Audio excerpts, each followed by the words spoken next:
Good morning. Welcome to the First Unitarian Universalist Congregation. I don't think I have to tell you to turn off your cell phones or any other electronic devices. Please keep your electronic devices on so that you can enjoy this service. This congregation welcomes all people, regardless of their age, religion, race, nationality, ability, sexual orientation, gender identity or expression, or anything else that has been used to divide people. We are a group of people with our own opinions, our own ideas, our own dreams, but we share ideals. We share a common belief in a liberal religion. In our discussions, we may disagree with each other, but we must always remember that what unites us is stronger than what separates us. We must always depart from each other, aware of the love that we have for each other. Today, we begin our cycle of the discussion of the principles of the Unitarian Universalist Association, again, with the first principle, the inherent worth and dignity of every person. Notice that the way this is phrased in the whole thing is, we, the member congregations of the Unitarian Universalist Association, covenant to affirm and promote the inherent worth and dignity of every person. Of all of our principles, this is one that perhaps most often shows up in articles in the UU World magazine and things of this nature, with people saying, I believe in the first principle, but I have trouble applying it to such and such a category of person. Because it is difficult for us always to recognize that every person has some inherent worth and dignity, and yet it's basic to the philosophy of life that many of us share that makes us want to come to a Unitarian Universalist congregation. And now I will invite Leo Martlin to come and light the chalice.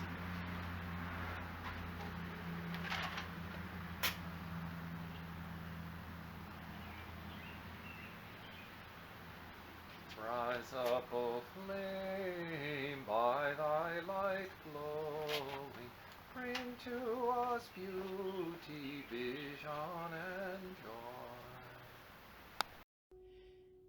joy. In greening lands begins the song, which deep in human hearts is strong. In cheerful strains your voices raise, to fill the whole spring world with praise.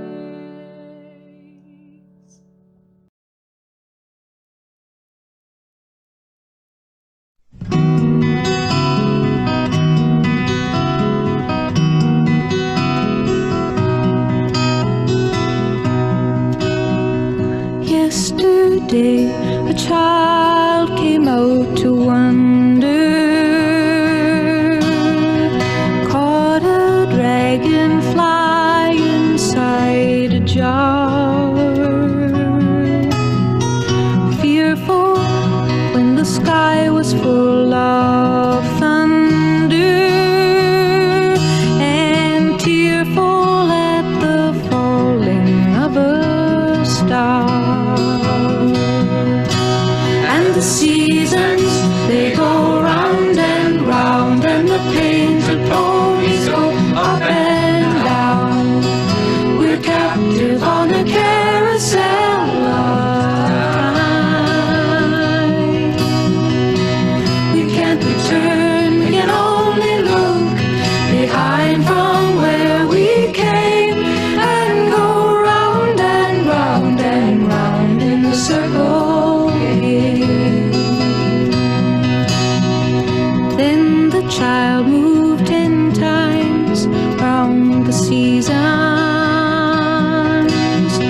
skated over 10 clear frozen streams. Words like, when you're older, must appease him, and promises of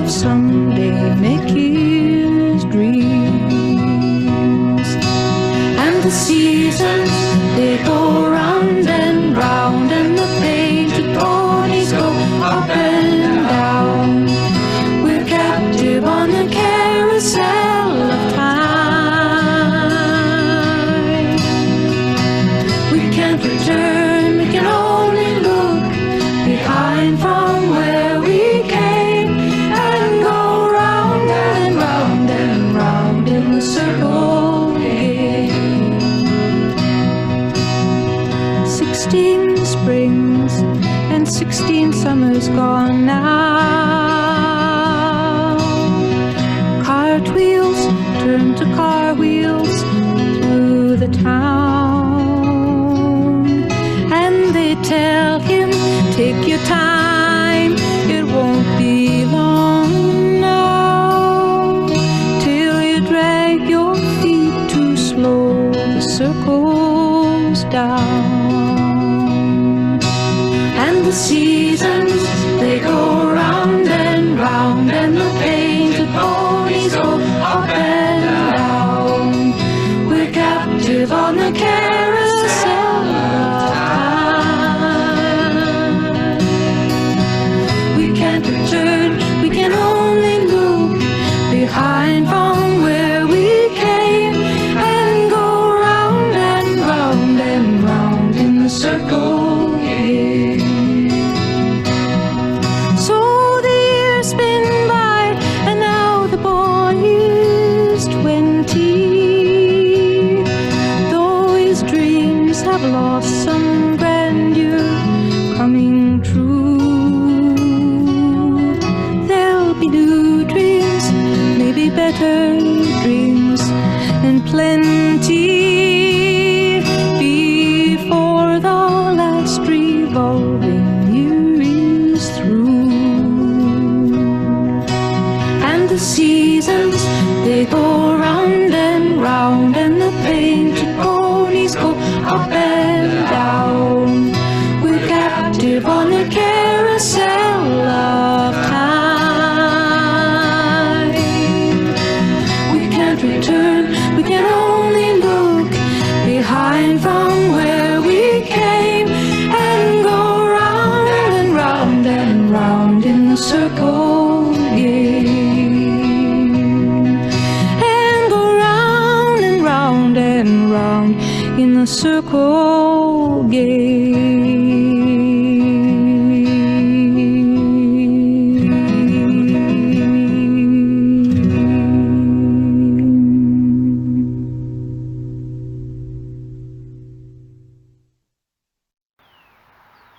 Please remember that at this time, as much as at any other, the congregation needs your contributions to keep working. You have bills to pay, wages to pay. The congregation needs people who've pledged to pay on their pledges. We hope that there may be some fundraising events coming eventually in the course of the year. So far, it hasn't been safe to do these face-to-face. If you're able to make a small additional contribution in lieu of fundraising, that would certainly be appreciated as well. There is also outdoor work to be done. There may be some clerical and similar work that can be done. You can also help with the pastoral care work of simply keeping in touch with other members of the congregation, because the congregation exists as a way to help us support each other, and helping to do that is a contribution as well. Both money and services are needed. Let us now, in the silence that's coming, remember everybody, each other and ourselves, who could use a little help. Everybody who has things that might be troubling to think about, anybody who might have things that are outright bad. And let's remember people who've had things that are good and joyful happen to them. And let's think of that in the silence and while singing Spirit of Life.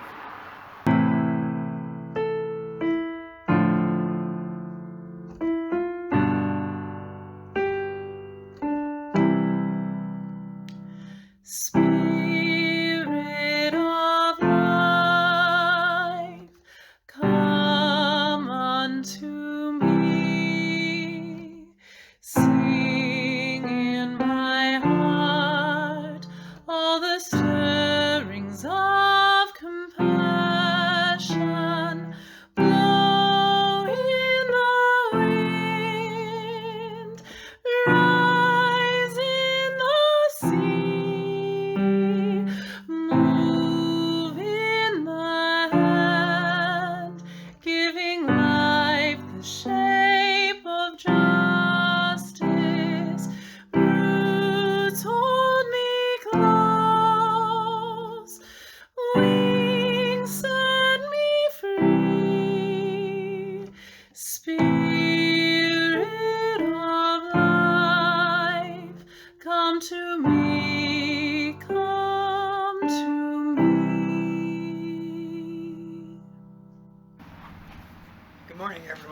In case you're wondering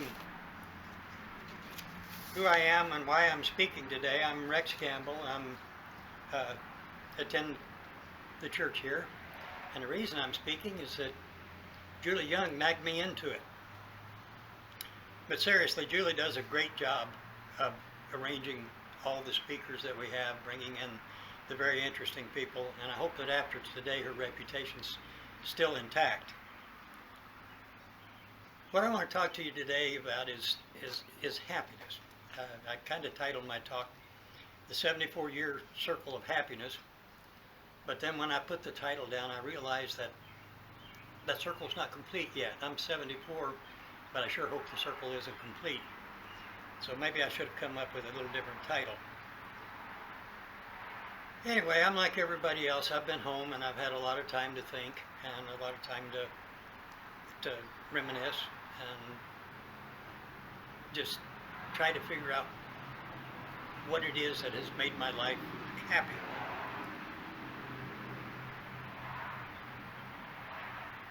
I think that most of us are probably born happy. You know, we're born to people that love us. We're born in a situation where we're fed. We're born with shelter. Most of all, I'm going to show you this, we're born just so darn cute that people forgive us everything that we do wrong. It's when we grow older and we start to see the people around us and the things that they have that we don't have, the things that they can do that we can't do, the places they can go that we can't go, that we begin to experience unhappiness.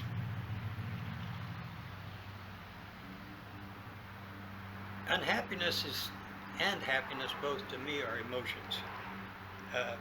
We let our emotions control us sometimes, and I think that's what happiness and unhappiness are. Anyway, just like most any subject that captures my attention, I start digging into it a little deeper and I start looking for things to explain why and how. And I found a quote that I really liked. Nathaniel Hawthorne, he once said, "Happiness is a butterfly which, when if pursued, it is always just beyond your reach,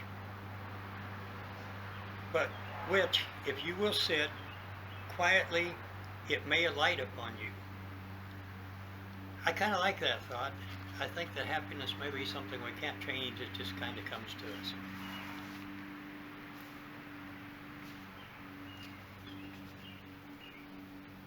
Remember that I mentioned all the little babies being happy a little while ago? Well, they sure are. They're sitting and waiting for that butterfly to land on them. Isn't it sad we don't get to stay that way? Well, I promised you 74 years of happiness, and I've only talked about 2 or 3 years so far, so we're going to get on a roll here in a minute. I was born July 12, 1946, and for me that was probably the easiest day of my life. My family already had 3 girls and 1 boy, and I came home to experienced parents, 3 older sisters that were just waiting to take care of me, and an older brother that was just glad he didn't get another sister. But I have to tell you here that there was an event that happened the next day that probably precipitated some of the first unhappy moments of my life. My parents were broke. They were so broke that my mom only spent 1 day in the hospital, and they couldn't afford the $1 bill that it cost to get the official certificate of birth that had the little footy prints on the back of it. My other brothers and sisters had that, and I never did. And quite frequently they would tell me that either mom and dad didn't want to bring me home, or that I had been adopted and they just didn't get it. Anyway, that was probably my first experience with unhappiness, was them flaunting their birth certificates at me. I have to be honest and tell you, I don't really remember many times in my life that I've had prolonged periods of unhappiness. There have been times when I didn't get the piece of candy that I wanted, or the cake that I wanted in the early years, and that made me unhappy. But it wasn't anything really important or really significant.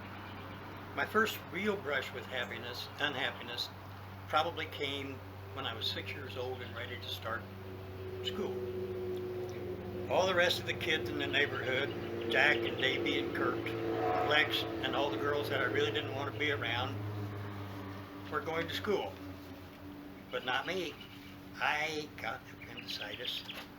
And in those days, when they operated on you for appendicitis, you spent about 5 days flat on your back in bed, no lifting, no walking, no nothing. And then you spent another week or week and a half recuperating at home before you were allowed to become a person again. So 2 weeks wasn't bad. I was still going to be able to start, just started a little bit late, but lo and behold, all of a sudden I had a strep infection. And that set me back another 2 weeks. I was devastated. I wasn't going to get to go to school with those kids in my neighborhood that I played with. They were going to be right ahead of me. I whined and I cried and I begged and I pleaded, and my mom finally agreed that we would go to the school. We would talk to the first grade teacher, Mrs. Woolley, and see if I could go ahead and start. Mrs. Woolley evidently liked what she saw, because she said, yeah, she would let me start 2 weeks or 4 weeks late, and I did, and I eventually caught up, and I graduated with Kurt and Jack and the others that I wanted to. That's my first brush with unhappiness. I've had several others. You know, I've lost girlfriends. I've had deaths in the family. I've wrecked a car or two and was unhappy about it. But I don't ever remember any long, long periods of sadness. And when I think about this, it's caused me to dig a little deeper and to see if I can find out why it is that some people seem to be geared toward happiness and others have trouble attaining it. I think that environment has something to do with it. I think that if you're raised in a good home, you're well fed, you're loved, you're cared for, and you're going to be happy. You have a good chance of being happy. Some of science says that 50% of whether we're happy or sad is genetic. And I sort of have to agree with that. When I look around at the people I know and the ones that I associate with, I find that about half of them are basically happy people, and the other half, it takes a little more to get them up and get them going and get them to feeling good about life and themselves in general. That leaves us with about 20% maybe that we control. And I think perhaps that's our attitude toward life. What the part that we can control, whether we're going to be happy or not, is whether or not we want to be happy. You know, race, economic class, education, all the rest of it seems to have little impact on the percentages. They all seem to apply to everybody.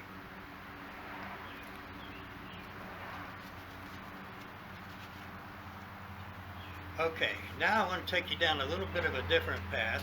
I have a few questions that I'd like each of you to ask yourselves. Number one, ask yourself, do I need to be happy? Number two, how do I find happiness? And number three, is happiness sustainable? While you think about that, I want to tell you a little bit about me. I'm number 5 of 11 children. Neither my mother or father graduated high school. I grew up 4 miles outside of town. My dad was gone to work. We never had a car to go anywhere. Our house didn't have running water, and we heated with coal stoves. Only had 3 bedrooms to house 13 people. I never had a bed of my own until I grew up and left home. Let me flip the coin a little bit now and tell you this. My mother was always home when I went to school, and she was there when I came home from school. We were fed, we were clothed, and we were healthy because my father wouldn't allow it to be any other way. He would do whatever it took to make sure that happened. That in mind, I may have grown up financially poor, but I grew up rich with happiness. So at this point, I'm going to take a little time and I'm going to tell you a couple of personal stories just to illustrate what I told you about myself. Years ago, I was about 12. My brother younger than I, Bob, was about 9, and neither one of us had jackets to wear to school. my dad had been laid off from the coal mines and he didn't have the money to buy us jackets, but his best childhood friend ran an illegal poker game in Sullivan. And when Dad would get laid off, Fat Savage would put my dad in charge of that poker game, and Dad would play the house hand and collect the house share of the pot. The house got 10% out of every pot. So on Saturday night, my dad had a good night. He won quite a bit, and whatever he won for the house, Fat Savage would split with him 50-50. And whatever he collected for the house at 25%, he got to keep 50% of that. And Dad had a good night, and they broke for lunch, or for supper, with playing poker. And it was a wintertime evening. J.C. Penney was in town and was still open that late in the evening, and Dad went there and bought Bob and I coats. The poker game lasted way into the early hours of the morning, and he started coming home in the middle of a snowstorm. He got stuck in a ditch, but he got out and he brought those coats and he carried them home. And the next morning when we awakened, my brother and I had brand new coats. You'd think that would be the end of the story, but being kids, we don't realize how things can be damaging. And we kids had made tunnels in the haystacks in the barn. And yours truly put on his brand new coat and crawled through those tunnels of hay, wearing out the elbows in his coat. So, years before patches became popular on the elbows of jackets, I had the privilege for the next 2 years of wearing a coat to school with patches on the elbows. But what I want you to understand out of that was the necessities. It was necessary for my father to do something illegal to feed us. It didn't really harm anybody, but it was against the laws. He did it, and he fed us, and he clothed us. It was necessary for my mother to patch the elbows on that jacket, and it was necessary for me to wear it, and I've never forgotten it. And I still hate patches.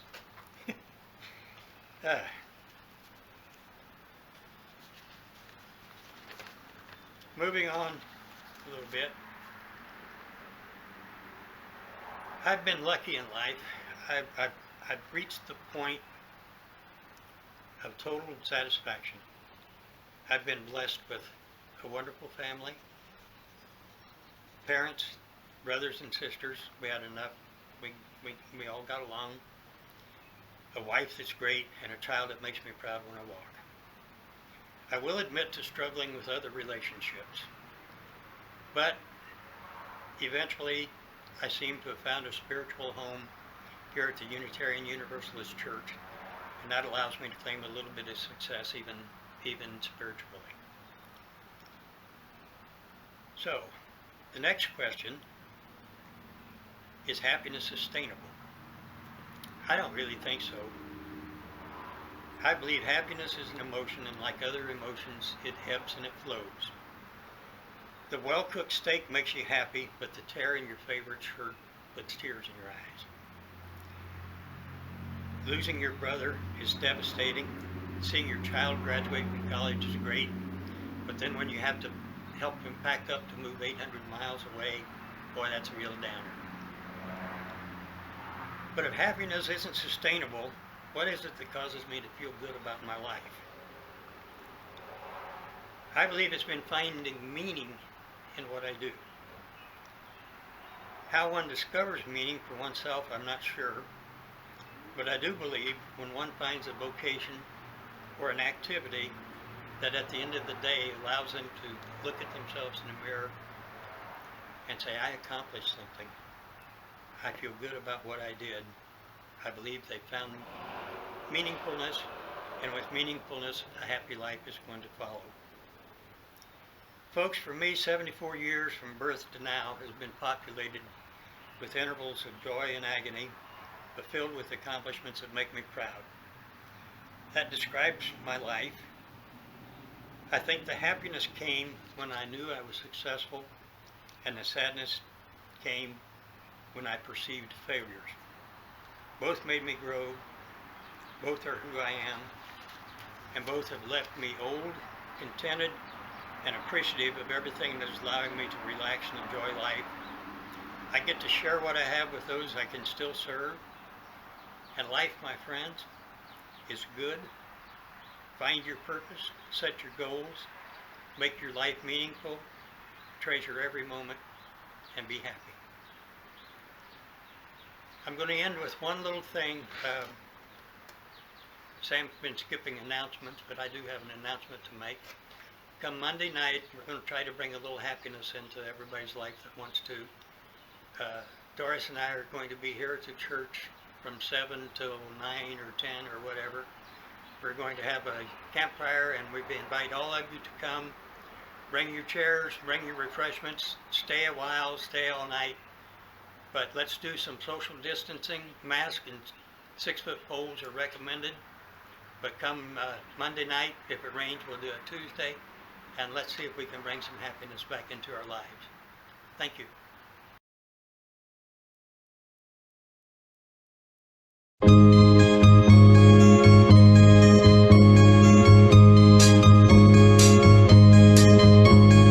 Goes and flows of angel hair and ice cream castles in the air and feathered canyons everywhere. I've looked at clouds that way, but now they only block the sun.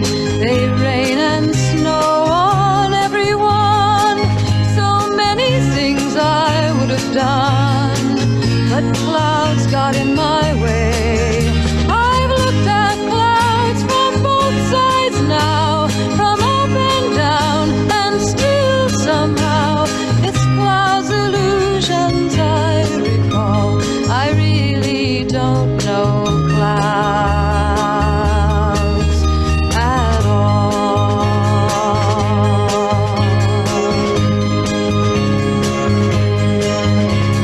Moons and Junes and Ferris wheels, the dizzy dancing way you feel when every fairy tale comes real. I've looked at love that way, but now it's just another show. You leave 'em laughing when you go, and if you care, don't let them know.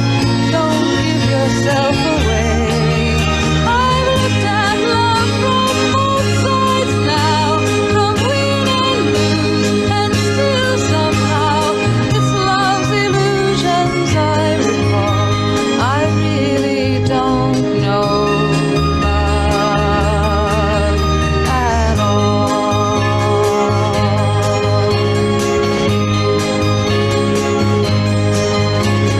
Tears and fears and feeling proud to say I love you right out loud. Dreams and schemes and circus crowds.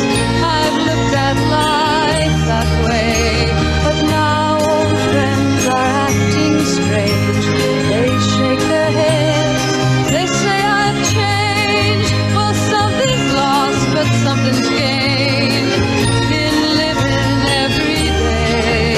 I've looked at life from both sides now, from win and lose, and still somehow it's life's illusions I recall. I really don't know life at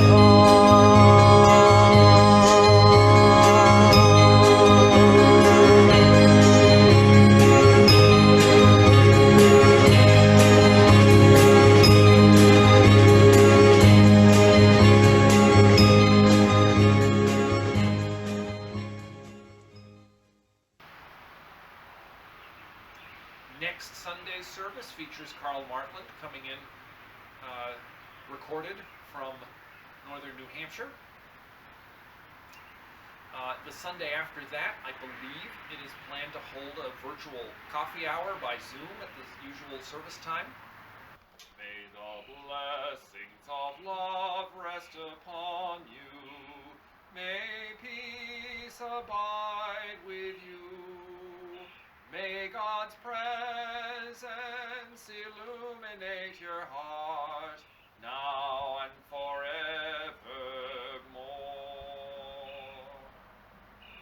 Go in peace and know that you are loved and that your life is sacred.